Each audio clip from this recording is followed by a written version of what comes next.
गांव के एक छोटे से घर में शांति अम्मा अकेली रहती थीं। उनका एक ही बेटा था, राहुल।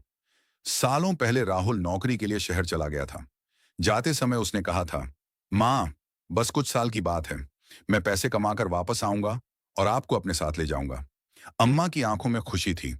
उन्हें लगा कि अब उनका बुढ़ापा आराम से कटेगा। लेकिन दिन महीने बने, महीने साल बन गए। राहुल कभी कभी फोन कर लेता था, लेकिन गांव आने का समय उसके पास नहीं था। हर सुबह अम्मा घर के बाहर पुरानी कुर्सी पर बैठ जाती।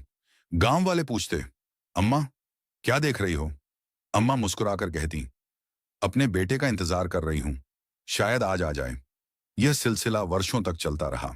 हर बार किसी गाड़ी की आवाज सुनकर अम्मा की आंखें चमक उठती, लेकिन हर बार निराशा ही हाथ लगती। एक दिन अम्मा की तबीयत बहुत खराब हो गई।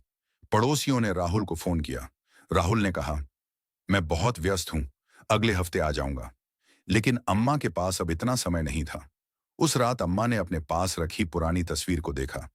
तस्वीर में छोटा सा राहुल उनकी गोद में मुस्कुरा रहा था। अम्मा की आंखों से आंसू बह निकले।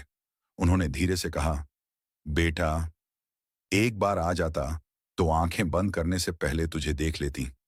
और फिर उनकी आंखें हमेशा के लिए बंद हो गईं। अगले दिन राहुल गांव पहुंचा। घर के बाहर बहुत भीड़ थी। उसका दिल घबराने लगा।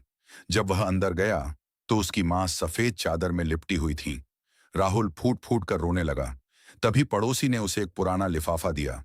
वह अम्मा का आखिरी पत्र था।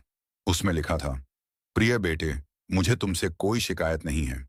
बस एक बात याद रखना, माँ बाप को पैसे नहीं, तुम्हारा समय चाहिए होता है। जब तक मैं थी, तुम्हारा इंतजार करती रही। अब जहां भी रहूंगी, तुम्हारी खुशियों की दुआ करूंगी। पत्र पढ़ते ही राहुल की आंखों से आंसू रुक नहीं पाए।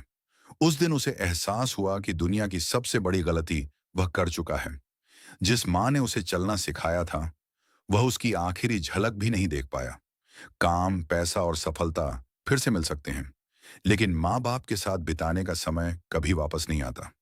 इसलिए उनके रहते उनकी कदर कीजिए, क्योंकि इंतजार की भी एक आखिरी सीमा होती है।